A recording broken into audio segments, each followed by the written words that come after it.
Hiina üritab Trumpi plaanist mööda hiilida ja siseneda Saudi Araabia tuumaprogrammi tagaukse kaudu. See samm paneb neljapäeval 30. aprillil 2026 tugeva häirekella helisema, sest Peking ilmub välja just siis, kui Saudi Araabia on Iraaniga sõja, Pärsia lahes valitseva hirmu ja kiireloomulise energia ning julgeoleku vajaduse tõttu surve all. See, mis näis olevat vaid tehniline läbirääkimine reaktorite üle, muutus otseseks võimuvõitluseks. Ühest küljest üritab Trump hoida Riyadi Ameerika kaitse all, teisest küljest püüab Hiina ära kasutada väsinud, närvilist ja haavatavat piirkonda.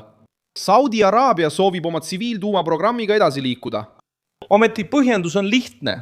Toota energiat, säästa naftat, toetada uusi tööstusprojekte ja toetada kuningriigi majanduslikku ümberkujundamist. Aga see programm ei ole tavaline projekt.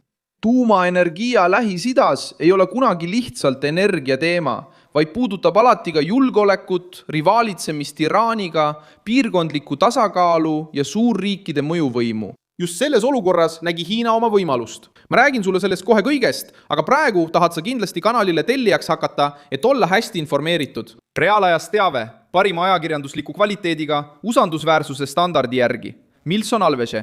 Peking teab, et Saudi arablased tahavad kiirust. Teab, et Riyad soovib Iraani vastu garantiisid. Teab, et sõda on valitsuse nõrgemaks teinud ja teab, et iga viivitus Ameerika Ühendriikide poolt võib olla kasutatud poliitilise relvana. Seetõttu ei esine Hiina neutraalse partnerina, vaid pigem jõuna, kes on huvitatud Trumpi nõrgestamisest.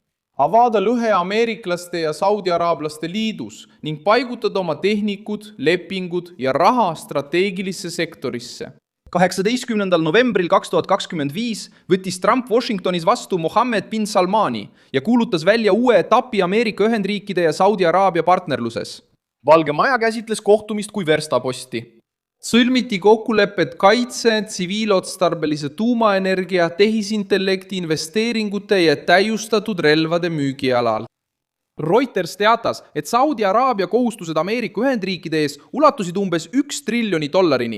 Trumpi sõnum oli selge, ta peaks jätkuvalt olema Ameerika strateegia keskmes Lähis-Idas. Kuid Hiina nägi selle läbirääkimise nõrka kohta, et edasi liikuda Ameerika tuumatehnoloogiaga peab Saudi Araabia järgima reegleid, läbima inspekteerimisi, taluma piiranguid ja Ameerika Ühendriikide kongressi survet. Washington tahab takistada, et Saudi Araabia programm avaks tee kontrollimatu uraani rikastamisele ning soovib vältida ka tuumavõidujooksu levikut piirkonnas. Ameerika vaatenurgast on see julgeolek. Hiina vaatenurgast on see ideaalne viivitus, et Peking saaks olukorda ära kasutada. Seega pakub ta seda, mida tavaliselt pakub, ükskõik mis hinnaga. Kriisihetkedel tunduvad kiirus, rahastamine ja vähem avalikke küsimusi lahendusena, kuid see võib muutuda lõksuks.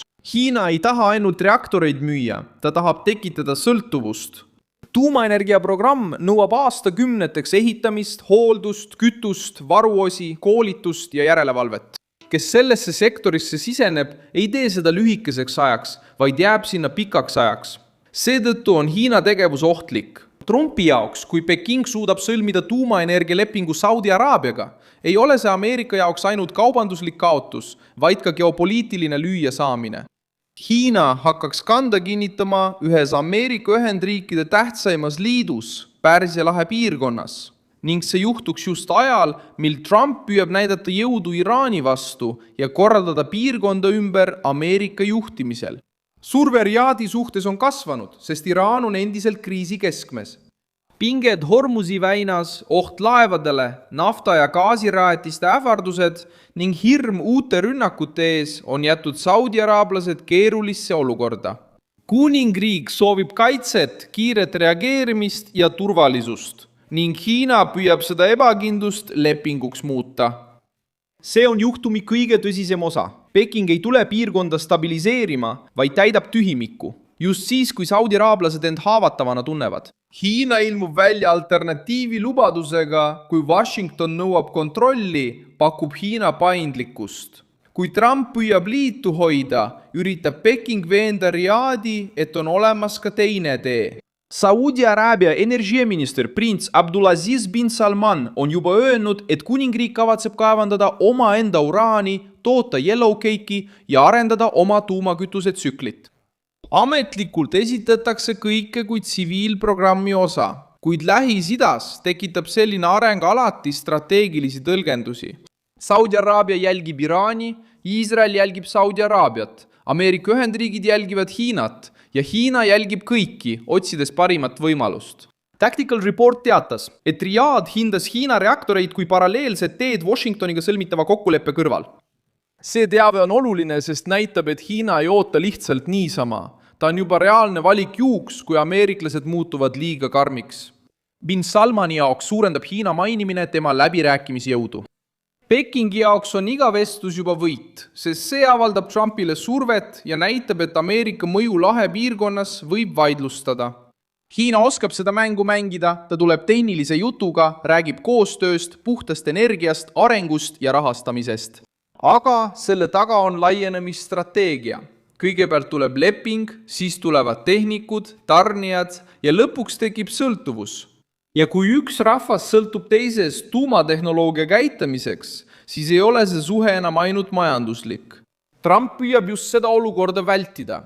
Ta tahab hoida Saudid Ameerika Ühendriikidele lähedal, eemal Hiina mõjust ja kontrollitud struktuuri sees. Probleem on selles, et Riyadh tahab rohkemat kui ainult tehnoloogiat. Ta tahab kaitsegarantiid, ta tahab pühendumist. Muidugi, kui Iraan peaks taas Pärsia lahte ähvardama, tahab Riyadh teada, kas Washington seisab kuningriigi kõrval siis, kui kriis muutub reaalseks ja jõuab sadamatesse, naftatorudesse ja sõjaväebaasidesse.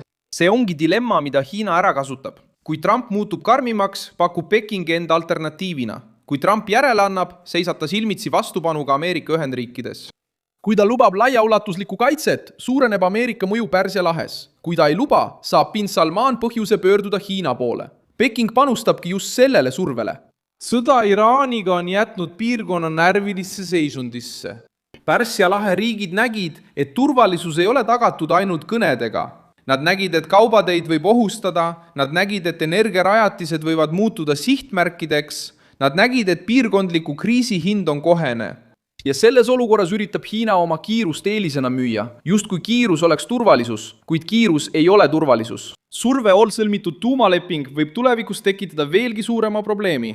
Kui Riyadh annab osa oma tuumaprogrammist üle Pekingile, võib see lühiajaliselt vähendada Ameerika survet, kuid tekitada pikaajalise sõltuvuse suurriigist, kes kasutab infrastruktuuri poliitilise tööriistana. Hiina ei osale strateegilistes projektides lihtsalt selleks, et aidata, vaid selleks, et võimu saada. Saudi Araabial on tõsised põhjused tuumaenergia otsimiseks. Kuningriigil on vaja elektrit tööstuse, kaevandamise, uute linnade, tehnoloogia ja soolavee magestamise jaoks. Samuti soovib ta säilitada rohkem naftat ekspordiks. Selles osas on Saudi Araabia huvi mõistetav. Probleem seisneb selles, kes tahab selle uue etapi võtit enda kätte saada. Ameerika Ühendriikidega kaasneb järelevalve, kontroll ja avalik arutelu. Hiinaga on vähem kära, kuid ka vähem läbipaistvust.